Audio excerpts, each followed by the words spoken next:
हर सुबह सूरज उगने से पहले मैं उठ जाता हूँ और अपना ब्रेकफास्ट खुद बनाकर ट्रेनिंग ग्राउंड तक जाने के लिए जब रोड पर निकलता था तब रास्ते पर कोई नहीं होता था, क्योंकि जब मैं ट्रेनिंग के लिए निकलता था तब लोग उठते भी नहीं थे।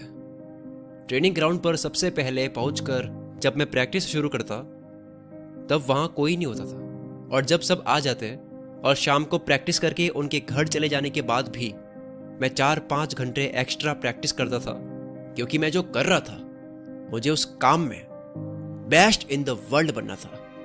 ये वर्ड्स उस लेजेंड के हैं जिसे गॉड ऑफ बास्केटबॉल, जिसे माइकल जॉर्डन के नाम से जानते हैं। जैसे क्रिकेट में सचिन है, फुटबॉल में पेले है, डांस में माइकल जैक्सन है, उसी तरह बास्केटबॉल में अगर किसी को सबसे टॉप पे माना जाता है तो वो माइकल जॉर्डन है। चलो आज आपको उनकी लाइफ से जुड़ी मोटिवेशनल स्टोरी सुनाता हूँ। 1963 में ब्रुकलिन के स्लम्स में पैदा हुए जॉर्डन काफी गरीब परिवार से थे।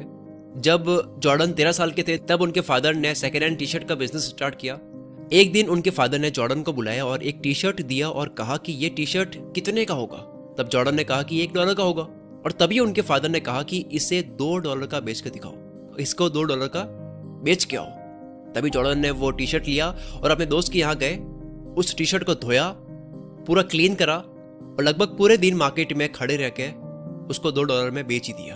कुछ दिन बाद उनके फादर ने फिर से बुलाया, टी शर्ट दी एक और कहा कि इस बार $20 में बेचकर दिखाओ। जॉर्डन को इस बार ये थोड़ा मुश्किल लगा कि कौन यूज किए हुए टी शर्ट को $20 में खरीदेगा, लेकिन उन्होंने उनके फादर के इस ऑर्डर को डिनाई नहीं किया और अपने एक कजिन के पास जाकर टी शर्ट पर मिकी माउस और डोनाल्ड डक का कार्टून प्रिंट करवाया और टी शर्ट को बेचने के लिए अमीर बच्चों के स्कूल के बाहर खड़े हो गए। तभी अपने पेरेंट्स के साथ स्कूल आ रहे एक अमीर बच्चे को वो टी शर्ट पसंद आई, देखा, पसंद आई, और उन्होंने वो टी शर्ट $20 में खरीद ली, साथ में $5 की टिप भी दी।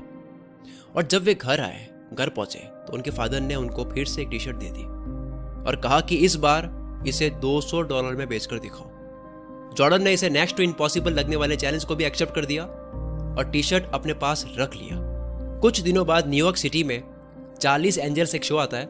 उस शो की फेमस एक्ट्रेस, जिनका फेम बहुत तगड़ा था, फरा फ्यूसेट, वो किसी कॉन्फ्रेंस के लिए आने वाली थी और उसी दिन जॉर्डन भी वहां पहुंच गए और प्रेस कॉन्फ्रेंस खत्म होने के बाद उन्होंने जैसे तैसे करके फरा फ्यूसेट का ऑटोग्राफ उस टी शर्ट पर ले लिया और अपने शहर वापस चले गए और उस टी शर्ट को नीलाम में बेचने गए।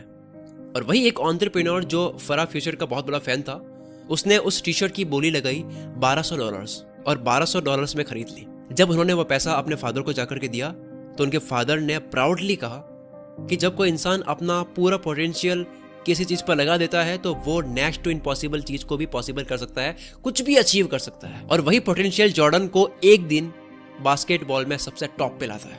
आज माइकल जॉर्डन दुनिया के सबसे अमीर एथलीट में से एक है, जिनकी नेटवर्थ $1.6 बिलियन है।